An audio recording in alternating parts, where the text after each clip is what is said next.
아멘. 말씀의 제목 한번 읽읍시다. 시작. 의인은 하나도 없다. 로마서 이제 3장을 하게 되었는데요. 로마서가 전체적으로 굉장히 어렵습니다. 어렵고 제가 굉장히 쉽게 하려고 하고 있지만 여러분들이 이해하기 힘들 수 있으니까 전개되어지는 부분들을 이렇게 진행하면서 제가 중간중간에 이렇게 설명을 또 드리겠습니다. 로마서는 로마에 있는 교회에 사도 바울이 사도 바울이 편지를 하는 거죠. 편지를 하면서 교리적인 부분들을 다시 정립해 주는 겁니다. 너희 교회가 정신을 차리고 이 교리 위에 하나님 원하신 말씀 위에 똑바로 서라. 너희의 열심과 너희의 율법을 지킴으로 구원이 이루어지는 것이 아니다. 그럼 구원은 어디에 있느냐? 하나님의 은혜에 있다. 하나님의 은혜가 어떻게 나타나느냐? 예수 그리스도의 십자가로 나타났다. 그래서 너희는 그것을 믿음으로 뭘 얻는다? 의를 얻는다. 예수님의 십자가와 그 하나님의 사랑을 믿음으로 의를 얻는다. 그래서 이것은 뭐라고 합니까? 이신덕이다 하는 거죠. 그래서 1장에서 이신덕에 대한 얘기를 살짝 이렇게 설명을 했습니다. 하고 2장과 3장에서 뭘 얘기하냐면 유대인들 너희들은 잘못됐다. 유대인들 너희들은 지금까지 잘못 알고 있었다. 착각하고 있었다. 뭘 착각하고 있었냐? 율법이 최고인 줄 알고 너희의 형식이 최고인 줄 알고 너희의 할례와 그 율법을 지키는 그런 형식들이 최고인 줄 알고 그렇게 하면 구원을 얻는다라고 너희가 믿고 살았다.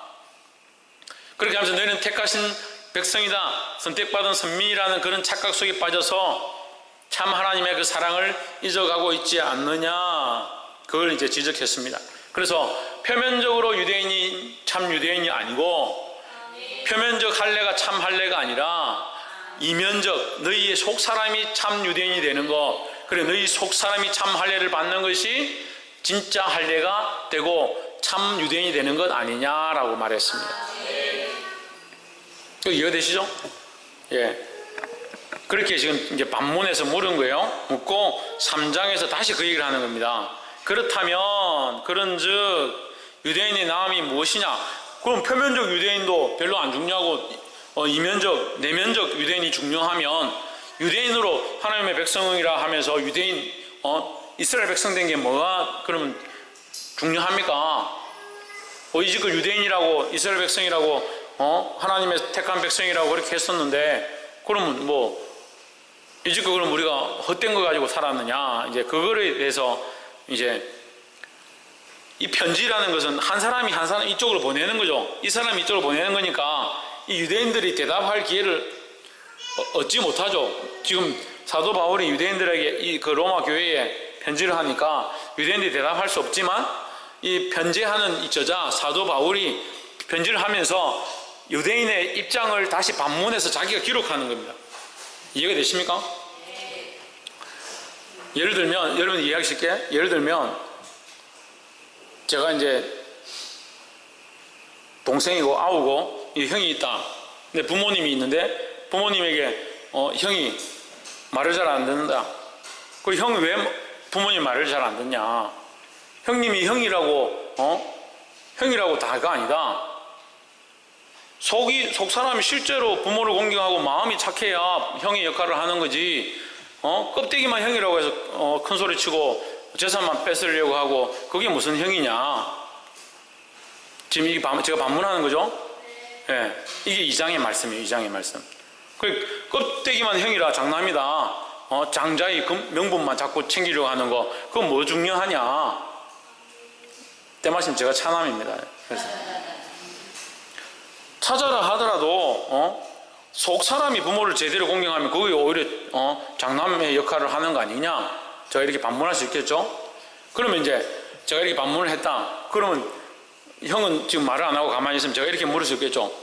그러면 형님은 형님이 그 속사람이 중요하다. 그렇게 하면 형인 명분은 뭐가 중요하겠느냐? 형님 생각할 거 아니냐? 형의 명분이 뭐가 중요하다라고 하겠느냐? 속이 장남이면 속이 부모를 제대로 공경하면 그게 중요하다고 하면 형 된 거는 무슨 가치가 있냐?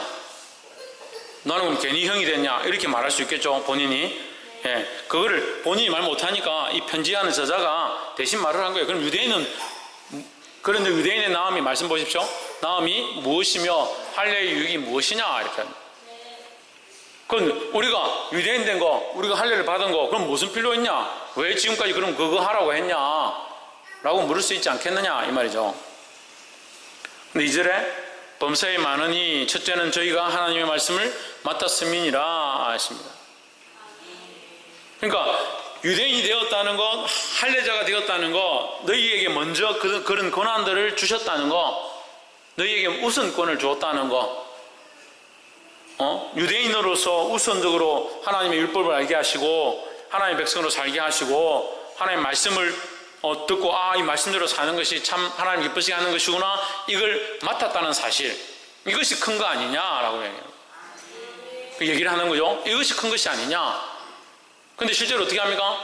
이제 또 로마서 뒤에 가면 그 얘기를 계속합니다. 유대인의 이 완악해 됨이 그들이 하나님의 이 택하심으로 그들에게 주었던 첫 말씀을 그들이 발로 뻥 차버리는 거예요. 그 장자의 명분을 차버리니까 누구에게 돌아갑니까? 이방인에게, 차자에게. 차자가 누구냐? 이방인들에게. 유대인들이 그 말씀 하나님 앞에 듣지 않냐고, 순종하지 않냐고, 자기들을 쳐서 죄인이라 고백하지 않으니까 그 명분이 누구에게로 가느냐? 그 특권이 이방인에게로 가버린 거죠. 그 이방인에게 가므로 어떻게 됐습니까? 우리가 따라서 우리가 그 은혜를 받게 되었다. 네, 그들의 유대인의 잠시 완악함으로 그 하나님의 은혜가 우리에게, 이방인들에게, 우리도 그럼 이방인이에요. 이방인들에게 이 말씀의 은혜가 흘러오게 되었다라는 거죠. 그래서 이것은 어떤 면에서 보면 유대인에게는 그리 끼는 것이지만 우리에게는 오히려 뭐다? 기회요, 은혜다라는 거죠. 3절에 어떤 자들이 믿지 아니하였으면, 그래서 3장에 세 가지를 역질문을 하는 거예요. 세 가지를. 저자가 이 사람 입장에서 세 가지를 역질문하는 거예요. 그래서 왜 로마서가 어렵냐? 반어법을 쓰고 저자가 이 사람 입장에서 다시 반어를 하니까 이게 좀 도대체 누구 입장에서 쓴 건지 헷갈릴 수 있는 거예요.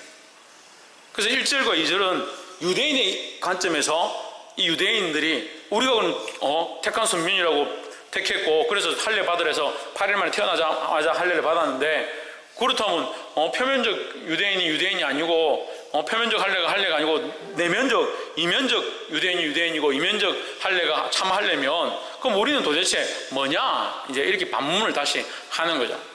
3절에 어떤 자들이 믿지 아니하였으면 어찌하리요? 그 믿지 아니함이 하나님의 믿으심을 패하겠느냐 했습니다. 자, 이것은 이렇게 보면 돼요. 하나님은 신실하시다. 하나님께서 그들을 믿게 하시고 그들을 선택하셨는데 그들이 믿지 않았다. 그러면 하나님 그럼 왜 선택했냐? 왜 유대인들을 선택했냐? 선택했는데 왜 유대인들은 반역하고 하나님을 믿지 않고 폐역했느냐? 그래서 하나님이 문제 아니냐? 하나님 믿으시지 않은 거 아니냐? 하나님 믿을만 하지 못한 거 아니냐? 하나님 그렇게 선택을 잘하시고 완전하신 전능하신 분인데 왜 유대인들을 잘못 선택해서 유대인들 중에 안 믿는 자들이 많느냐? 이 얘기를 묻는 거예요. 이해가 되십니까? 반문을 하는 거죠. 이 사람 입장에서, 지금 이 유대인의 입장에서 말하는 거예요. 사도 바울이 유대인의 입장에서 이렇게 말할 수도 있지 않느냐? 하나님이 그렇게 완전하시다 하는데 유대인들 택한 선민으로 세웠으면 그들이 다 하나님 믿는 내면적 유대인들이 되어야 되는 거 아니냐? 그런데 왜 그렇게 하지 않느냐? 그것은 하나님의 문제 있는 거 아니냐? 하나님이 믿으시지 못한 거 아니냐? 이렇게 묻는 거예요. 어려워요? 예. 4절에 그럴 수 없느니라. 아니라 하나님 그럴 수 없다. 하나님 믿으시지 않은 것이 아니다. 사람은 다 거짓되되 오직 하나님은 참되시다 할지어다. 하나님 참되시다는 거죠. 그러면 문제는 누구에게 있다는 거예요? 사람에게 있다는 거죠. 사람에게. 하나님은 참되셔서 그들에게 약속하시고 그들을 선택하셨지만 사람이 어떻게 한다? 거짓한다는 거죠. 하나님 믿는다 해놓고 믿지 않고, 하나님 신뢰한다 해놓고 신뢰하지 않고, 하나님만 따라가겠습니다 해놓고 따라가지 않더라. 사람이 신실하지 않더라. 사람이 믿지 못하더라 라는 거죠. 하나님 우리에게 믿으심으로, 당신의 믿으심으로 우리를 택하시고 하나님의 백성으로 살게 하셨는데 인간이 자꾸 배반하고 변질되더라는 거죠. 옆에 사람 보십시오. 배반하지 말고 변질되지 맙시다. 그러니까 잠시 믿는 거는 누구나 다 해요. 잠시 믿는 거. 잠시 믿는 거는 전에도 얘기했지만 어떤 청년 만났는데 전에 얘기했죠. 방언과 예언을 받고 그렇게 기도하는 청년인데 청년 때 청년의 회장까지 했다는 큰 교회에서 성령의 은혜도 알더라고요. 제가 얘기를 해보니까요. 근데 지금 사는 거는 참 이보에 담을지도 못할 만큼 그렇게 죄의 모양대로 그렇게 살고 있는 거예요. 세상 사람들은 똑같이 살고 있는 거예요.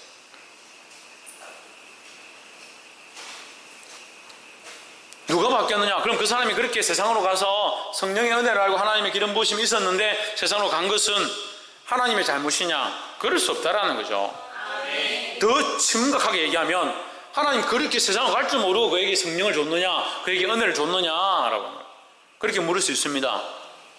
그런데 되돌아보면 하나님은 그의 신실하심을 따라 그가 그렇게 나올 때에 그에게 은혜를 베푸신 거죠. 그가 회개하고 하나님을 사모하는 마음으로 나올 때 그에게 은혜를 베푸신 거죠. 그럴 만한 기회를 주셨던 거죠. 그럼 그가 배반해서 세상으로 간 것을 하나님 원망할 수 있느냐? 하나님 원망할 수 없습니다. 보게 되길 소망합니다. 그래서 이 말씀은요, 우리가 장자 비유를, 탕자 비유를 보면 이해가 돼요. 탕자 비유에 보면, 맏아들이 있고, 둘째 아들인데, 둘째 아들이, 허랑방탕 해가지고, 나가서 재산을 다 탕진하고 돌아오잖아요. 돌아왔는데 그 얘기로 끝나는 게 아니야. 그 아버지가 그 아이를 벗은 발로 달려나가서 끌어안고, 양을 잡고 이웃을 초청해가지고, 잔치를 벌이는데 그걸로 끝나는 게 아니라 그게 무슨 얘기를 하냐면요, 장자 얘기를 하잖아요. 장자가 뭐라 합니까? 내가 있을 때는 한 번도 고기를 잡아서 잔치하거나 그렇게 한 적이 없었는데 어찌하여 이 아버지 재산을 들고 나 장기하고 다 써버린 이 자식을 위해서 이렇게 하시냐? 그 아버지 원망하죠. 그런데 이 모습이 누구의 모습이냐? 유대인의 내면적 영적인 모습이다라는 거예요. 유대인들이 겉으로는 하나님을 잘 공경하는 것처럼 하지만 그 속은 이미 썩었다라는 거죠. 하나님을 경외하고 신뢰함들이 무너져 버렸다는 거죠. 우리도 그렇게 될 수 있어요. 깨어나길 주의 이름으로 축복합니다. 4절 후반절에 주께서 주의 말씀에 의롭다함을 얻으시고 판단받으실 때 이기려 하심이라. 하나님은 항상 의로우시며 모든 것들에 대해서 승리하신다는 거예요. 승리하신다는 말은 항상 참되시다. 모든 판단에 판단받을 만한 존재가 아니다라는 거죠. 모든 판단을 이기신다라는 겁니다.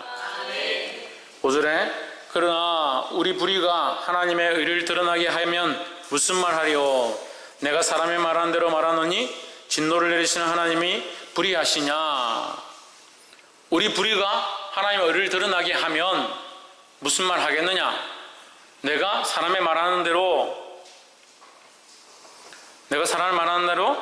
말하노니 진노를 내리시는 하나님이 불의하시냐? 하나님 불의할 수 없죠. 하나님이 진노를 내리신다고 해서 불의할 수 없죠. 누가 불의하기 때문에? 사람이 불의하기 때문에. 그리고 사람이 불의하기 때문에 우리가 불의했기 때문에 하나님의 의가 더 드러나고 하나님 우리에게 진노를 내리시더라도 하나님은 어렵다. 그러니까 나는 죄를 지음으로 하나님의 의가 드러났다. 그래서 죄를 지은 것은 잘했다 라고 말할 수 있느냐? 그게 아니다라는 거죠. 그래서 따라합시다. 의는 의로 드러나고 선은 선으로 드러난다. 우리가 선한 행실을 드러내고 빛 가운데 행하면 세상 가운데 하나님의 의가 드러나게 되어 있는 거예요.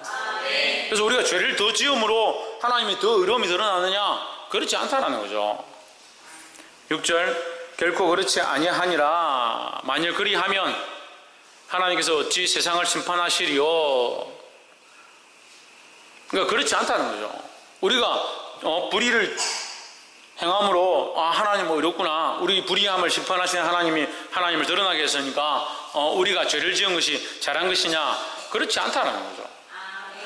그럼 이걸 뒤집어서 말하면 하나님은 우리를 심판하기 위하여 우리에게 불의함들을, 그런 상황들을 만드시느냐, 불의하도록, 죄를 짓도록, 그래야 하나님 심판하실 수 있으니까 하나님은 의롭기 때문에 죄 지은 자를, 범죄한 자를 심판하신다라고 말할 수 있느냐? 아니다라는 거죠. 더 쉽게 말하면요, 여러분 아직도 이해를 못하시는 분들이, 더 쉽게 말하면 하나님은 우리를 심판하시고 싶어 하지 않으신다라는 거예요. 하나님은 심판을 목적으로 가지는 것이 아니라 뭘 목적으로 가졌겠습니까? 구원을 목적으로 가지셨습니다. 은혜와 구원의 목적이 있다라는 거예요. 할렐루야. 7절, 그러나 나의 거짓말로 하나님의 참되심이 더 풍성하여 그의 영광이 되었으면 어찌나도 죄인처럼 심판을 받으리요. 이렇게 말한다는 거예요. 여러분, 이 말이 맞다는 게 아니고 7절에 갑자기 이 말이 튀어나오니까 이게 무슨 말이야? 이렇게 할 수 있는데 7절 이 말은 틀렸다는 거예요. 7절 이 말이 맞다는 게 아니고, 그러나 나의 이 거짓말하는 거로 하나님의 참되심이 더 풍성하여 그의 영광이 되었으면 어찌 나도 죄인처럼 심판을 받으리요. 그렇게 말하는 것은 잘못되었다. 이 말이 이제 7절이 5절과 다시 똑같은 말이죠. 5절을 반복해서 하는 거예요. 5절 다시 보세요. 5절. 그러나 우리의 불의가 하나님의 의를 드러나게 하면 무슨 말 하리요? 했던 이 말이 아니다는 거죠.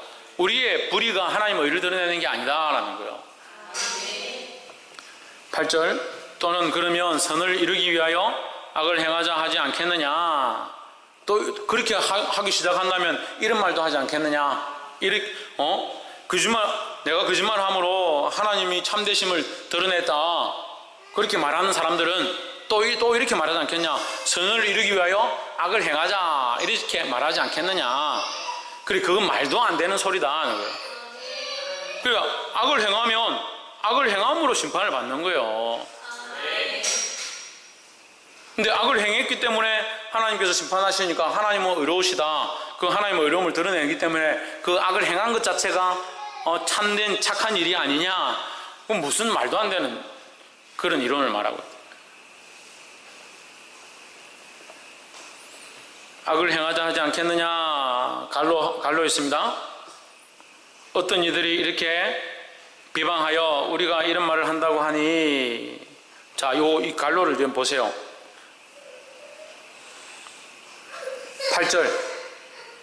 8절에 여러분 가로가 없는데 않겠느냐 다음에 어떤 이들이 이렇게 말한다고 하니까지가 갈로에 있어요.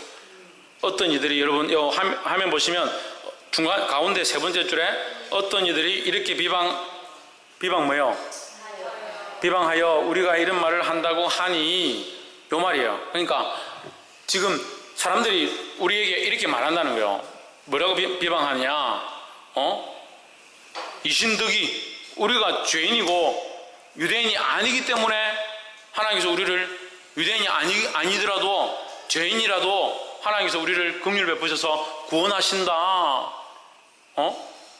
그러니까 우리는 죄인이 되자, 죄를 자꾸 짓자, 그래야 하나님이 우리를 구원하시는 거 아니냐, 이런 말들을 자꾸 한다 이 말이에요. 이해되세요? 그렇게 말을 한다. 그래서 이 갈로를 해놓은 거예요. 어떤 이들이 이렇게 비방한다고요. 비방하여 우리가 이런 말을 한다고. 근데 지금 사실은 이런 말을 하는 게 아니죠. 죄를 지어야 의롭게 되고 죄를 지어야 구원을 얻는다라고 말하는 게 아니죠. 죄인들도 구원을 얻는다라는 거예요. 이제 그 얘기를 다시 뒤에 설명을 합니다. 저희가 정죄받는 것이 옳으니라, 저희의 이 말은 잘못된 것이니라, 이 말이에요.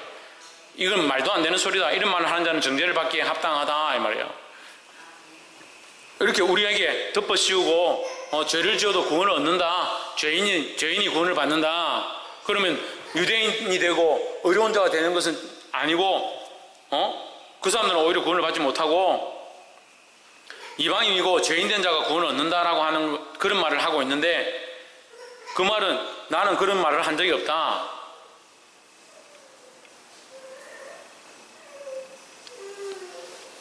헷갈립니까? 예. 다시 한번 설명할게요. 탕자에 장자 있잖아요. 탕자에 장자. 그 당자의 비유에 아버지의 아들 중에 장자가 있습니다. 장자는 의롭고 부모님 말씀을 잘 듣고 집안에서 착한 일을 하고 부모님이 시킨 대로 그 밭을 갈고 뭐 그런 일들을 집안일을 도왔습니다. 그러면 누가 더 의롭습니까? 장자가 의롭죠. 근데 당자가 갔다가 방탕하고 돌아오니까 아버지가 누구를 더 환영합니까? 예, 당자를 더 환영하고 그 아이를 잃어버렸다 찾았다고 기뻐하고 즐거워하잖아요. 그 모습을 보는 유대인의 입장에서는 우리가 차라리 돈을 갖다가 차라리 우리도 그러면 재산 달라해가 가서 장녀들하고 장기들하고 돈을 썼으면 아버지가 나를 환영했겠느냐 이렇게 말할 수 있겠죠. 그렇게 말하는 사도 바울에게 당신이 말하는 대로 하면 우리도 가서 죄인이 되고 불의한 일을 했으면 더 의롭다라고 칭찬을 받았을 거 아니냐 이 말을 하는 거예요. 그렇게 말하니까 사도 바울이 이런 식으로 이렇게 말하면서 나를 비방하는 자가 있구나 라고 말을 하는 거예요. 저 한 사람이 3인 사역을 하려니까 힘들어. 이해가 되십니까? 어쨌거나 이게 뭐 그걸 다 이해할 필요는 없는데 결론은 뭐냐? 3장 1절부터 8절까지 결론은 뭐냐? 너희가 말하는 죄인이기 때문에 죄를 더 지어서 구원을 얻는 것이 아니다라는 이 말 속에는요 뭐가 숨어 있냐면요 자기들은 의롭다라는 생각이 숨어 있는 거예요. 자기들은 의롭고 이방인들은 죄인이다. 죄인이 구원을 받는데 그럼 의인들을 왜 버리냐 이렇게 묻는 거예요. 쉽게 딱 결론적으로 한마디로 얘기하면 의인이고 바른 우리 유대인들은 왜 버리고 죄인이고 더러운 저 이방인들 짐승과 같은 저 이방인들은 구원한다고 말하냐 구원받을 수 있다라고 말하냐 그건 말도 안 되는 거 아니냐 그 말을 하는 거죠. 그러니까 결국 이 말 속에 표면에 뭐가 있습니까? 자기 유대인들의 우월성과 할례를 받는 자의 거룩성을 자기들이 나름대로 가지고 있는 그 아이덴티티 때문에 자존감 때문에 하나님 앞에 이것을 못 내려놓는 거예요. 그러니까 로마 교회가 하나님 앞에 회개하고 성령의 불이 임해서 역사가 일어나도 박성님 뭐가 일어나도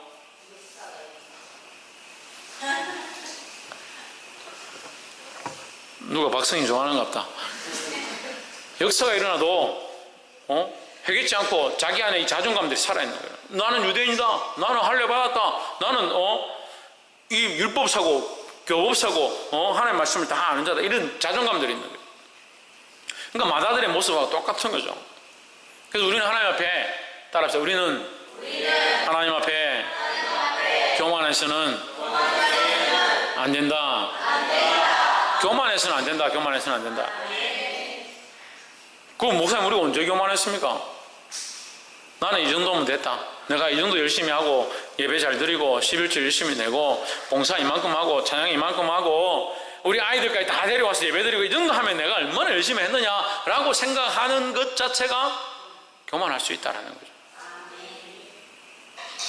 그러니까 항상 하나님 앞에 겸손하고 조심하고 이 구원에서 떨어질까 두려워해야 된다는 거예요. 9절에 그러면 어떠하뇨? 이제 다시 설명하는 겁니다. 우리는 나으뇨? 결코 아니라 우리도 다 똑같다는 거예요. 유대인이나 헬라인이나 다 죄 아래에 있다고 우리가 이미 선언하였느니라. 그러니까 너희들 유대인이나 헬라인들이나 로마인들이나 이방인들이나 다 똑같다. 우리는 다 뭐다? 죄인이다. 10절에 기록된 바 의인은 없나니 하나도 없으며 하나도 없다네. 하나도 없다. 우리는 다 죄인이고 다 죽을 수밖에 없고 의롭지 못하다는 거죠. 그래서 이것을 아는 것이 가장 중요하다는 거죠. 여러분 이신덕이 우리가 로마서의 이제 기본 상식 그 핵심을 우리가 배웠습니다. 이신덕이 믿음으로 뭘 얻는다? 예, 의롭다 함을 얻는다. 의롭다 함이 결국 구원이니까 믿음으로 의롭다 함을 얻는다. 그러면 믿음으로 의롭다 함을 얻는 것은 어디서부터 시작됩니까? 하나님께부터 시작되죠. 그런데 내게서는 뭐로부터 시작되겠습니까? 예? 최원영 뭐라고? 할렐루야. 죄인임을 알아야 돼. 죄인임을. 의를 얻으려면 내가 의로운데 뭘 의를 얻냐? 내가 의로운데 의를 한 개 더 얻을까? 그렇게 되면 뭐 어떻게 의롭게 되겠습니까? 죄인임을 알아야 죄인임을 아는 것부터 믿고 의를 얻는 기회를 가지는 거죠. 근데 유대인들이 이게 넣었다는 거예요. 왜 넣느냐? 자기들이 의인인 줄 아니까, 자기들은 괜찮은 줄 아니까, 자기들은 택한 선민이고 구원을 받았고 문제가 없다라고 생각하니까 회개가 안 되는 거죠. 그러니까 세례 요한이 와서 회개하라 천국이 가까웠느냐 이러니까 일로 와, 목 잘라 죽이고, 예수님 와서 회개하라 천국이 가까웠다 이러니까 잡아서 십자가에 못 박아버려. 12 사도들이 일어나서 회개하라 천국이 가까웠다 하니까 다 목을 켜든지 죽이든지 창으로 찌르든지 불에 태워 죽이든지 밤모섬에 갖다 가둬버려요. 왜? 자기들은 의인이고 택한 백성인데 우리 보고 뭘 회개하라고 하냐? 그 목이 고든 백성이 되어버립니다. 그 말씀을 들을 때요, 우리는 항상 죄인이고 그 말씀 앞에 자기를 날마다 정결케 하고 날마다 죽이는 것이 필요하다는 거예요. 교만한 사람들은 이게 잘 안 돼요. 회개가 잘 안 되고 자기 자존감 내려놓는 게 잘 안 되고, 특별히 자존심을 건들면 미칠 것 같아요. 그런 사람들이 회개해야 돼요. 물론 저도 회개해야 되지만 자존심을 건들면 미칠 것 같은 사람, 그 사람 특별히 회개해야 돼요. 그래서 자존심이 강한 사람들이 있는 데서 뭐라 하면요, 막 불불 끌어올려요. 말하려면 내 혼자 있는 데서 얘기하지 뭐 사람들이 있는 데서 얘기하냐. 사람들이 있는 데서 회개 안 하면 혼자 있어도 회개 안 합니다. 12절에 다 치우쳐. 11절 깨닫는 자도 없고 하나님을 찾는 자도 없고, 깨닫는 자도 없고 하나님을 찾는 자도 없고, 이 말은요, 이 말을 다시 말하면 하나님의 은혜가 아니면, 하나님의 보여주심이 아니면, 하나님의 비추심이 아니면 깨닫는 자도 없고, 하나님의 도우심이 아니면 하나님을 찾을 자도 없다라는 거죠. 그러니까 우리가 말씀을 잘 보고 깨닫고 기도하는데 하나님께서 하나님의 음성이 들리고 찬양 가운데 성령의 역사가 있어도 그게 내 잘하는 게 아니잖아요. 하나님이 안 보여주시는데 어떻게 그렇게 되냐고요. 그러니까 말씀을 잘 깨닫는 사람들은 감사해야 돼요. 하나님 이렇게 잘 보여주시면 감사합니다. 기도가 잘 되면 하나님이 이렇게 기도에 잘 응답해 주시면 감사합니다 해야죠. 자기가 나는 특별히 나는 기도하는 능력이 있어가지고, 그 능력은 어디서 왔습니까? 그 능력 어디서 왔어요? 하나님께로 왔잖아요. 그런데 왜 자기를 자랑하냐고. 자기를. 우리가 자랑할 게 하나도 없어요. 그걸 무슨 의식을 잊어버려? 나는 죄인이다라는 의식을 자꾸 잊어버리니까, 나는 할 수 없는 자이고 하나님의 은혜로 되었다는 사실을 잊어버리니까 자꾸 자기 자랑하는 거예요. 보게 되기를 주님은 축복합니다. 간증하는 사람들 딱 두 종류입니다. 하나는 자기 자랑하는 사람하고 하나는 하나님 자랑하는 사람. 그리고 간증이 아무리 위대하고 놀랍고 신비롭고 천사가 내려와서 옆에 있는 것처럼 보여도 하나님 자랑하고 하나님 영광 되어지지 않으면 아니에요. 근데 간증을 처음 시작하는 사람들은 하나님의 은혜를 말하지만 시간이 지나면 하나님은 온데간데 없고 자기가 자꾸 드러나요. 하나님 자랑하실 주름 축복합니다. 12절 다 치우쳐 한 가지로 무익하게 되고 선을 행하는 자는 없나니 하나도 없도다. 하나도 없는 거예요. 너무 심하게 말하는 거 아닙니까? 하나도 없어요. 그럼 있다면 뭐다? 있다면 뭐다? 신의경, 있다면 뭐다? 있다면 이거 다 치우쳐 함께 무익하게 되고 선을 행하는 자는 하나도 없도다 했는데, 있다면 뭐다? 있다면 뭐다? 사모님, 있다면 뭐다? 뭐라노? 박이사, 있다면 뭐다? 뭐 질문이 뭔지도 모르나? 박성리, 있다면 뭐다? 의인인데, 그래. 의인이 있다면 뭐다? 천정아 집사님, 왜 나를 쳐다보노? 신성경, 그건 하나님 은혜죠. 하나님 은혜죠. 그러니까 다 치우쳐. 우리는 다 무익하고 선을 행하는 자는 없나니 하나도 없는데, 만약에 있다면 그건 하나님의 은혜다라는 거죠. 그러니까 우리가 있다고 하는 거, 깨달았다 하는 거, 하나님이 비춰주신다는 거 하는 거 다 뭐다? 하나님의 은혜다라는 거죠. 원래는 다 없다. 우리 스스로 할 수 있는 건 하나도 없다. 그래서 우리는 다 뭐다? 다 죄인이다라는 거죠. 얼마나 감사합니까? 이게 감사의 거리죠. 니도 죄인이고, 따라합시다. 옆에 사람 보시고, 니도 죄인이고 나도 죄인이고 우리 모두 죄인이고 그러니까 얼마나 감사해요. 우리 모두가 죄인이 되어야 되는데, 우리 모두가 다 죄인이라 생각하면 얼마나 감사한 일이에요. 다 죄인인데 우리를 구원하셨다. 특별히 하나님 사랑하셔서 구원하셨다. 그렇게 생각하면 얼마나 감사해요. 다 죄인이라 생각하지 않고 어째 저 사람은 저렇게 잘 사노? 어떻게 저 사람은 저렇게 재산이 많고 저렇게 좋은 남편 만나가지고 저렇게 떵떵거리고 좋은 차 몰고 다니고 그렇게 생각해요. 우리는 다 죄인이다. 다 죄인이다.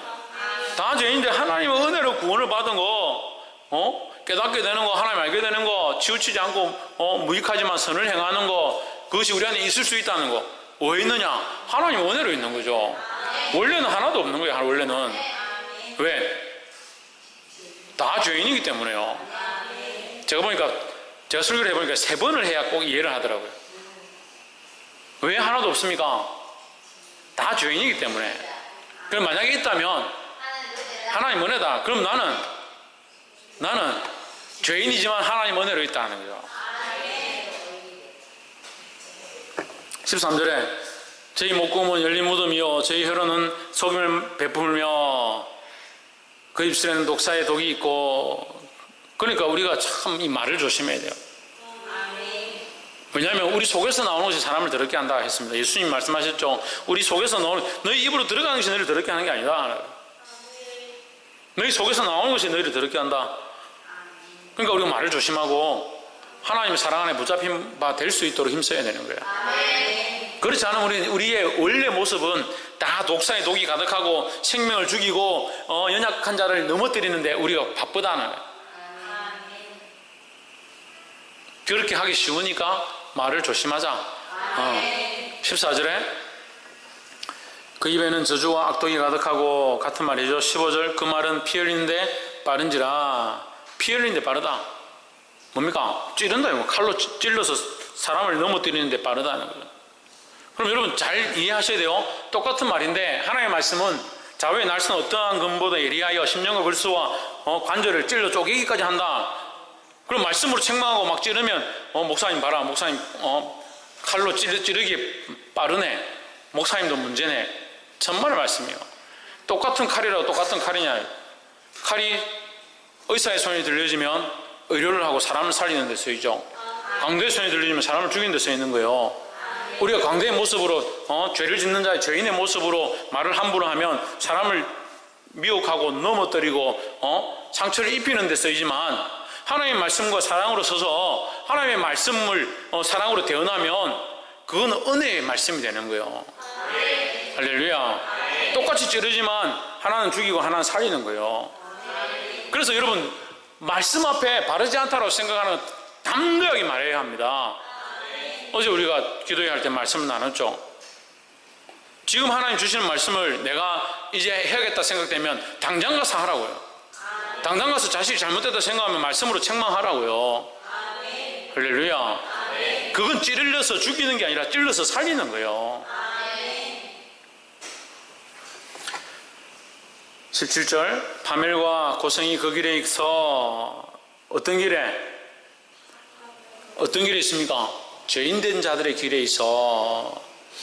17절 평강의 길을 알지 못하였고 18절 저희 눈앞에 하나님을 두려움이 없느니라. 모두 다 죄인이고 모두 하나님을 두려워하지 않고 모두 세상으로 쫓아가고 깨닫지도 못하고 알지도 못하고 그 입술에 나오는 것들은 사람을 찔러서 피 흘리기에 바쁜 그런 것들이지만 우리가 예수 그리스도를 믿고 하나님의 사랑을 알기 시작하면 그 은혜로 변화된다라는 거예요. 그래서 이 부분 9절부터 18절까지는 우리가 이렇게 다 죄인인 줄 알아야 된다라는 것을 가르치는 것이지 지금 상태가 우리가 다 죄인이라는 게 아니에요. 우리 다 죄인이죠. 하지만 반면에 우리가 뭘 입었습니까? 예수 그리스도로 하나님의 은혜를 입었습니다. 할렐루야. 그 예수 그리스도로 옷 입었기 때문에 우리는 뭘 입습니까? 뭘 받습니까? 의롭다 함을 받습니다. 그래서 지금 19절 20절을 계속했는데 19절 20절 가면 그러면 우리가 죄인이고 죽어야 될 자고 이런 자면 어떻게 하느냐. 하지만 하나님께서 우리에게 은혜를 더하셨다 얘기를 하는 거예요. 말씀을 맺겠습니다. 사랑하는 성도 여러분, 우리가 죄인이기 때문에 하나님을 잘못되었다라고 말할 수 없습니다. 또한 반대로 우리가 죄인이기 때문에 하나님이 더 어려워진다라고 할 수도 없습니다. 우리가 죄인이든 의인이든 하나님과는 아무 관계 없어요. 하나님의 관점에서는요, 우리가 비교 대상이거나 어떤 하나님의 위치를 바꿀 만한 그런 존재가 안 돼요.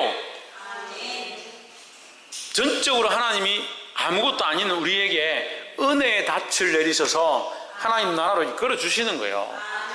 그러니까 은혜죠. 받을 만한 자격이 되고 능력이 되는데 하나님 주시면 그게 무슨 은혜겠습니까? 보게 되기를 소망합니다. 그래서 우리가 이 말씀을 듣는 것으로 우리는 다 죄인이다, 의인은 없나니 하나도 없다는 사실을 보게 되기를 주의 이름으로 축복합니다. 기도하겠습니다.